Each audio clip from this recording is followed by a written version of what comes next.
Drew Thomas Hendricks here. I'm the host of the Legends Behind the Craft podcast. On this show, I talk with leaders in the wine and craft beverage industry. Before we get started, a brief sponsor message. As you all know, I run a digital agency called Barrels Ahead, and we help wineries and craft beverage producers scale their business through authentic content. We've just recently launched a brand new program helping wineries set up their own podcasts. If you're interested, please reach out. Today, we have Nathan Carlson on the show. Nathan's the GM and winemaker for Center of Effort in Edna Valley. Welcome to the show, Nathan. Hey, thanks for having me, Drew. Oh, thanks for being Glad on. to have you here. Bianca's also joining us today. She's our guest host and podcast producer. How's it going, Bianca? It's going great, Drew. So Nathan, talk to us. How did you get started in the wine industry? Let's go back to square one. I know you're a marine biologist by trade or by... Yeah. Well, I trained myself in marine biology. My path kind of came from being in a farming family in Minnesota. I was really interested in how our farming activities were affecting the aquatic biology of the lakes and streams near our property. And that led me into marine science, marine biology. When I was at college, I never was in a family that wine was very important or really a part of what we did. But when I was at college, I kind of put myself through school by working in restaurants where wine was really key. And I learned about it. I was really interested in it. And when I finally moved to Santa Barbara and met some of the winemakers in the local area, I just kind of begged my way into my first job and started to see all the little pieces that kind of appealed, that there was science and there was farming, agriculture, history, and all these things. I thought that I had a place to contribute in it, and it was early in the Central Coast wine industry, and I was really lucky to kind of grow along with the industry here. Well, that's very good. Now, did you grow up in a wine drinking family in Minnesota, or did that come after? Not at all. Yeah, there's still not a wine drinking family, but they're visiting me next week, and I imagine we'll have a glass or two, but it's not a normal part of my upbringing. So in the Central Coast, let's talk a little bit about the Edna Valley and how you got your start there. Yeah, I kind of, my first full-time job in the wine industry was with a winery locally here called Letitia Winery and Vineyards. And so it was, I had known a little bit about the region here, but it was really a friend of mine, Eric, who was managing part of that business at the time, who kind of invited me in and trusted and gave me a little bit of space to learn more about the business. And I think that my kind of Minnesota Midwestern work ethic was really key. And I started to pick up a few other opportunities and really had a key 7 years of growth at Claiborne and Churchill Winery, which is a small family owned winery right around the corner from here. And Clay and Frederica really gave me space to learn and be involved in a lot of parts of the business and really solidify my desire to make a life in doing this. And, after 7 years with them, I moved to a winery in Oregon for a short time before an opportunity opened up again here in the Edna Valley at Telosa Winery. And at Telosa, that was the first time I was in more of a more medium-sized commercial winery that had a lot of complexity and a lot of moving parts. So we were making wine for other wineries as well. This was also my first winemaker position. And they also, they made it possible for me to go to UC Davis and finish a certificate program there for working winemakers, which really gave me kind of a different network of people and a different appreciation for maybe theory in addition to the practical side of things. So I credit that a lot with growth as well in a different way. It gave me a lot of tools that I use today in our business here too. Yeah, give us an example. Yeah, I mean, so it was really a key part of the model at Telosa at that time. They were making wine for a lot of other companies, and so I was really involved in a lot of the Diageo products at that time. And so I started to see how there was application of really traditional artisanal small scale winemaking applied to really large blends. So where we were making, Chardonnay for a vacation, we might have, 1,000 barrels in a barrel program, and yet we were still stirring them and topping them, and then we were also trying to replicate the effect of barrels in large tanks. And I think I got an appreciation for what it takes to do winemaking at that scale as well. Mm-hmm. And we still, in our business today, I think it's a place where we're working on a very, very small scale high touch on every part of the operation.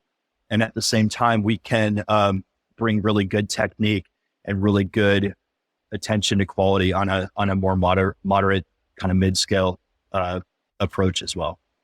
Yeah, that's a really interesting. I want to circle back to that once we learn a little bit more about center of effort, like how a real boutique, small scale winery can also incorporate that sort of large scale production and draw a balance. Talk to us about center of effort, where you're at right now. Sure. Well, so center of effort is an all estate winery project. That means that we're in control of all of the farming practices. We're making the wine here on our property, really trying to tell the story of our property and the vintage that that the wine comes from. And so that's how I approach it. It's less of a style goal for a wine than it is kind of true expression of what's best about our property. Mm. It's over time that kind of can evolve. It can even mean that we're changing varieties in some cases, or changing, making those more long-term decisions, but we're trying to let it be dictated by the natural condition here. Oh, wow. And the center of effort, the vineyards, here are some of the older vineyards in the Edna Valley area, from what I understand. Yeah, we are at this point. I mean, I think that the history of the Edna Valley goes back to the early 70s. I would say that our oldest vineyards are part of the sort of second wave. And this would be, vineyards from 1997. That's when our estate was planted. Mm-hmm.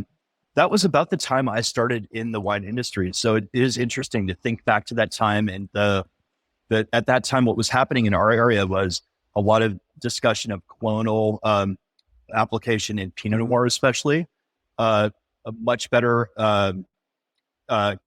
like canopy management and trellising, especially in Pinot Noir. I think it's like this kind of bright line where Pinot before was kind of difficult and sometimes weedy, or like tomato leaf. Like it was really hard to manage those vegetal elements.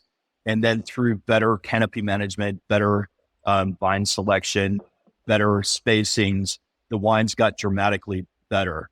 And I think we still have those vineyards producing really well for us, but we've also taken things to even a different level at this point in our newer plantings and kind of replantings of the vineyard.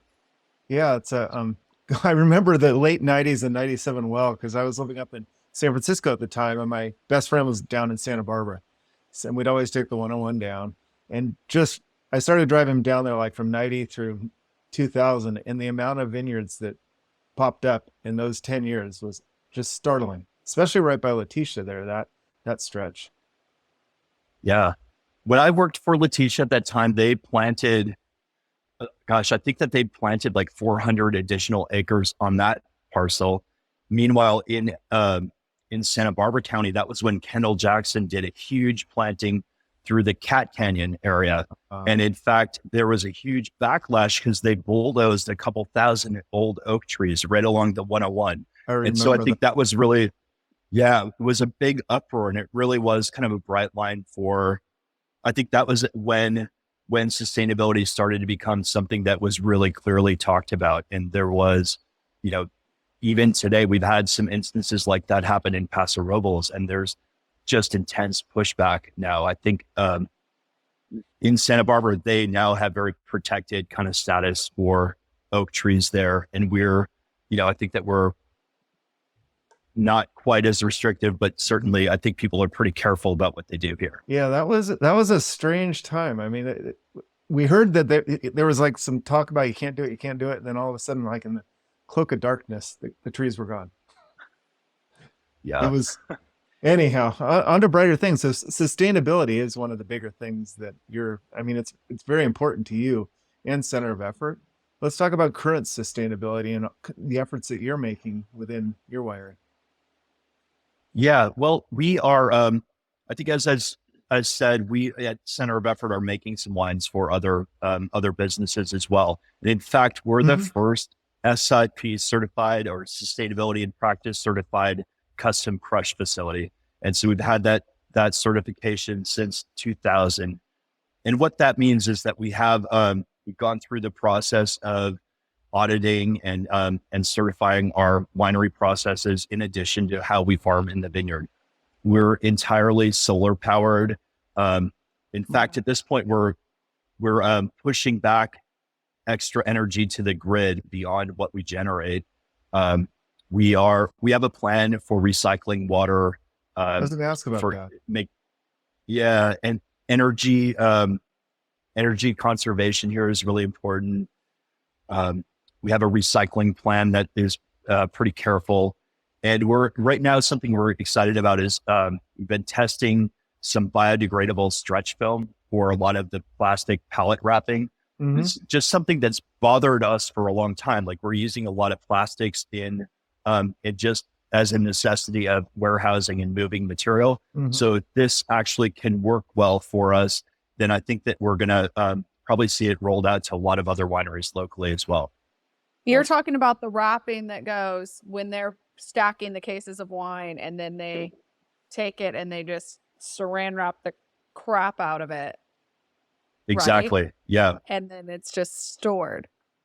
But when you're undoing it, I mean, even in the tasting rooms, when they would bring pallets of wine in, we were undoing it, and it was just balls and balls of plastic, and you just toss it.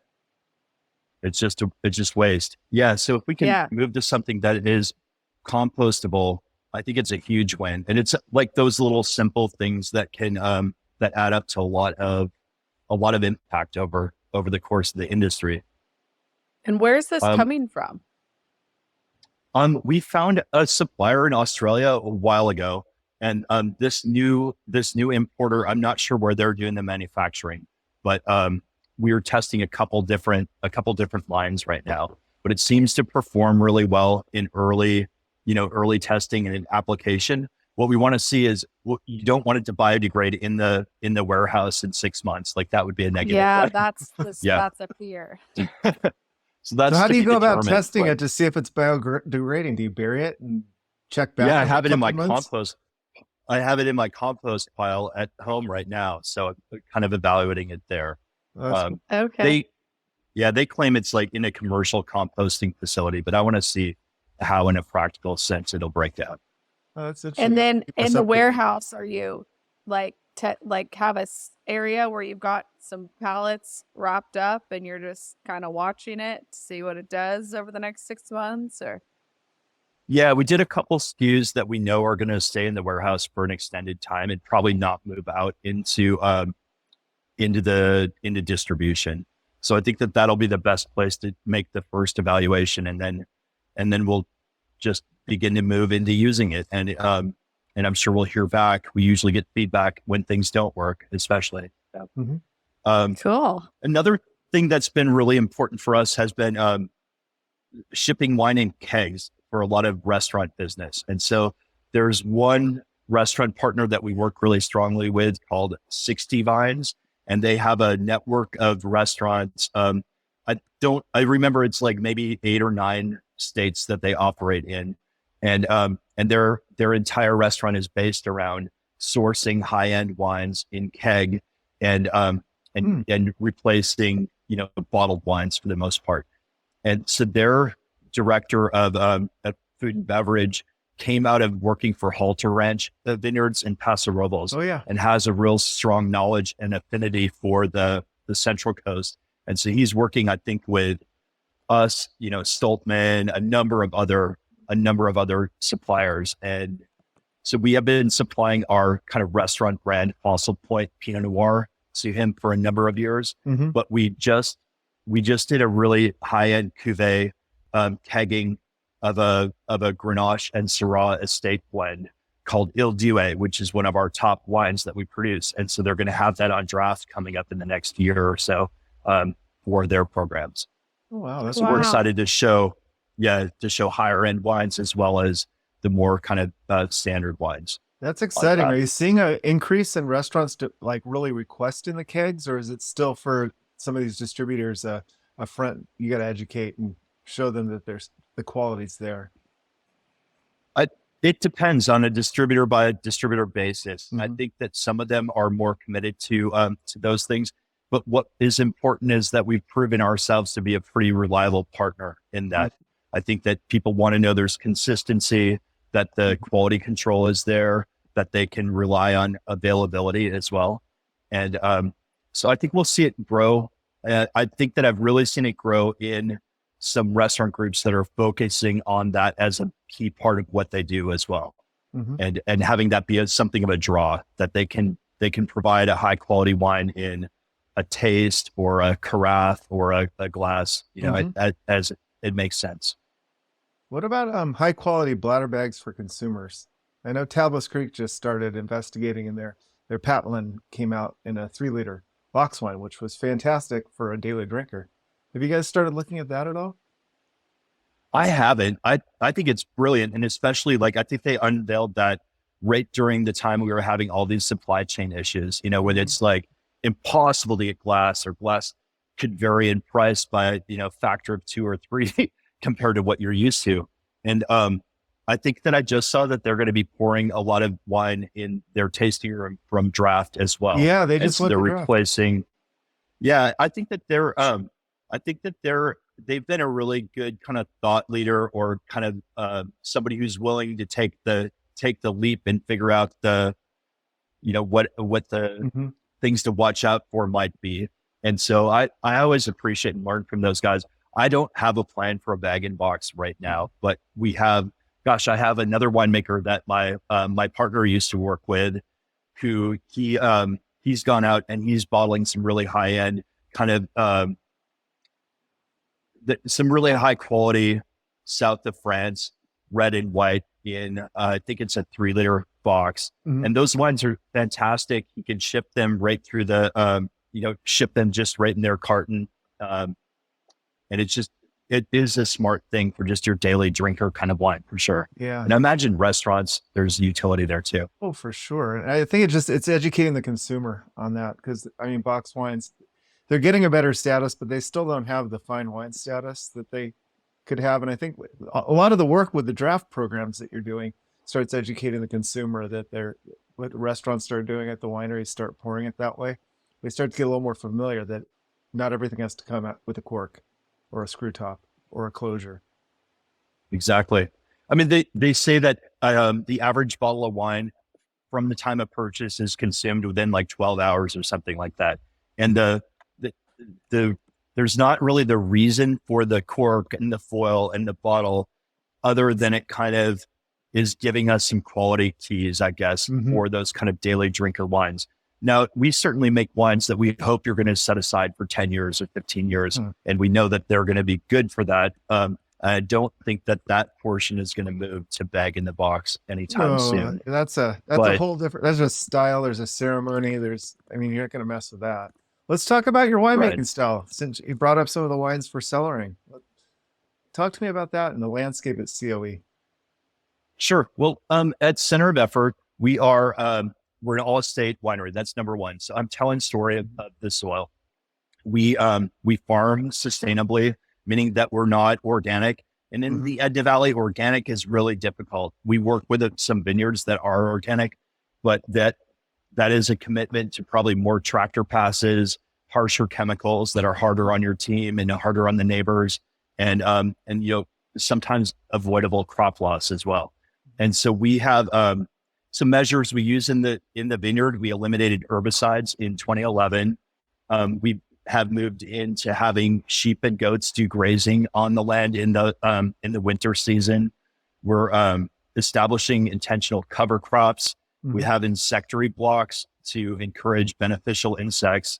And there's even a lot of sustainability looks at not only what's safe and natural for the environment, but also what is efficient and what is, what the return on investment is for the process that we're following. And so we do use in-row tilling rather than herbicide. We are using a mechanical leafer in a lot of instances to cut down on hand passes. But there's times when we have to just send the crews in as well with shovels to knock down weeds, or with by hand to kind of tailor in the shoots and make sure that sunlight is exposed just right on the fruit. Yeah. Why is organic or biodynamic organic so difficult in Edna Valley? Yeah. The Edna Valley, we're the nearest to the ocean appellation of any California appellations. Average distance is about 4 miles to the Pacific. And that means that comes with a lot of fog, a lot of kind of dampness. It's amazing for aromatic whites and for Pinot Noir and wines that we want to hold acid in the wines. But every fungal disease is active here. Powdery mildew is a fact of life. We can have foliar botrytis in some years. Like I think we're going to fight it this year with the wet springtime that we've had. Yeah. And so you it's do hard a to just wine, the Dolcezza. Yeah. The Dolcetta is that is the best case scenario of what can happen with botrytis at the right time with the right conditions. But yeah, in any case, everything we do is, even the leafing that I mentioned, we're trying to open up some airflow through the fruit zone. You have to get everything right, or it ends poorly for you. You can't get sloppy in viticulture. I think if you drive through the Edna Valley or parts of Santa Maria Valley, you'll see that attention to like the canopy is managed very, very direct in a way that some hot climate areas, you don't have to consider that nearly as much. But our the main varieties here, we grow Chardonnay and Pinot Noir. Those have been planted from the beginning. We have we developed the first Chenin block in this valley in about the last 35 years, and we have a block that it's become probably one of our most sought after wines, and is always received really eagerly. And then Grenache, Syrah, and in fact some Mourvèdre. I think we have the only Mourvèdre in the Edna Valley. So we're moving into some red Rhones as well. So and you're making some GSM wines? We are. We have our first red Mourvèdre wine in barrel from the 2022 vintage.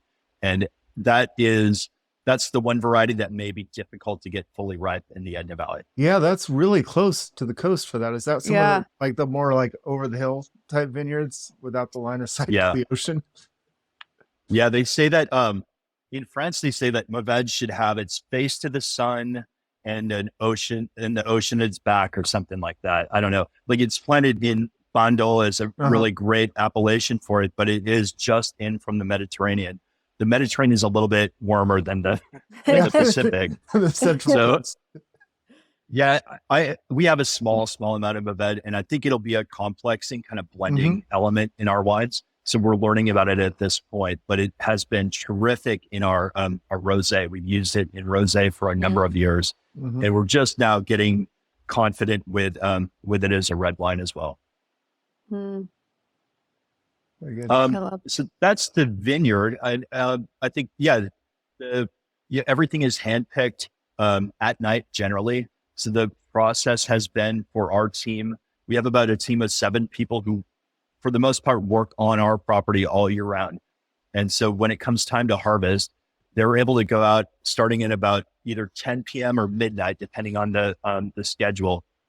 And in their 8-hour shift, they should be able to pick about 4 tons of Pinot Noir or as much as maybe 12 tons of Chardonnay. Just that Chardonnay, bigger clusters, it comes off faster.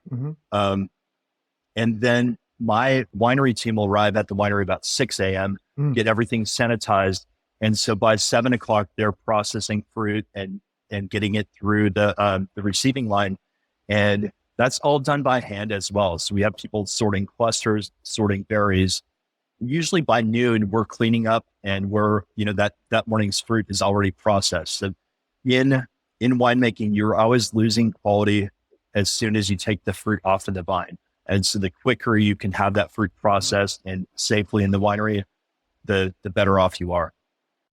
Yeah. How, in your opinion, like, so with your winemaking style, so once you get the grapes in, How would you classify your fingerprint onto the wines?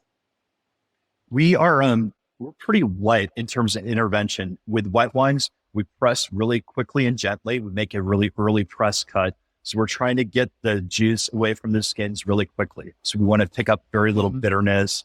We want to pick up very little of the phenol and tannins and pigments that will eventually become a substrate for oxidation. So we make it's much like what's done in Champagne, where they make kind of 3 cuts and use the heart of that. We're doing a really similar kind of press cycle. With red wines, we're processing by hand, cluster and berry sorting for the most part, and then fermenting in small, like 1.3 ton lots is our most common fermentation size for Pinot Noir. Wow. With hand punch downs. We're a native yeast house by and large. So both in Chardonnay and Pinot Noir, we are we're letting ferments start slowly on their own, and it's not a dogmatic thing. If we have problems or we see that there could be an issue with fermentation, we'll use some commercial yeast. But we find that by allowing the wines to have their own kind of pace of fermentation, we end up with much more kind of varied results and more options to blend back from. So in the end, we want to have a lot of options and a lot of complexity in the wine. I don't want one wine that tastes like one thing. I want to have layers that we can build up in the finished wines. Sure. With native yeast, how does that work with a custom crush facility when some of those people may be wanting to bring in commercial yeast for their fermentations? Yeah, I mean, when I say native yeast, it's like we're so allowing the ferment to start naturally, slowly and on its own. I don't have an illusion that we have some special kind of vineyard strain of yeast. It's probably more properly like feral yeast, right? Like we're allowing small populations to start, and you get more participation by if you think about like sourdough bread, you're allowing this. You're a baker in your off time. Yeah, sourdough bread, you get so many other kind of lactic and bacterial fermentations that contribute to the intense flavor of the bread. And in our case, it's a little bit of the same thing. It's not that there's no question that the known strains are going to dominate after about 2 or 3% alcohol. They will, but we're also fortunate. The Edna Valley, the wines always have great pH, really good acidity. There's very little that can go very, very wrong. That acidity really selects for the right bacteria and yeast anyway. And so we see ferments, especially in white wines, might last 6 months sometimes. And that long biologic activity really helps I think it helps the oak of the barrel to be more integrated in the wine. I don't think that I want oak to be a flavoring agent for the wine. I want the structure from the oak and have it be really well integrated. And if I can move this around, I'm actually in the cellar, but we have, I don't know, we have all these concrete vessels behind me. Yeah, I saw them here. These eggs. These are great. And so these are, we have quite a few. These are concrete vessels made by a company in France called Nomblot. And they kind of act as a barrel. They allow some gentle oxidation of the wine through the side of the vessel as the wine ages. And so we've really come to use those in our Chardonnay as a way to make wines that have that kind of richness and the weight that comes from barrel aging without having a lot of oak flavor that's right over the top of the wine itself. And then I have some barrels over here. There's a few specific Coopers that we work with. This one right here is called Tremo. And it's we're looking for really different things in our barrels than what I have in the past for Chardonnay. So I have. What do you look for in a barrel? Yeah, I'm looking for kind of hard spice notes, and what we've come to look for is really long stave aging. So we'll leave those staves outside for minimum 36 months in most cases, and then a really gentle toasting. So I want to shape the barrel and kind of cure it, but I want to leave some raw oak tone as well. Our Chardonnays tend to be really high in natural acidity, and where in a lot of times in the past we've gone for like really sweet flavored kind of barrels, things that have kind of caramel and vanilla tones. Mhm. That doesn't work really well with our more savory kind of, they're just Yeah. like a little bit more citrus tone. And so we're looking for cardamom and kind of a gentle kind of underlie of hard spice in the wine instead. Yeah, I see in some of the production notes you're also experimenting with some acacia barrels. We are, and in fact, there's acacia barrels here as well. I am going to show you that too. Try to get my thumb nut in here. So these are acacia barrels right here, and see how they're a little bit orange in They're tone? so pretty. Yeah, and so acacia is something I first saw in Bordeaux when I was working there. I think 2008 with some other winemakers.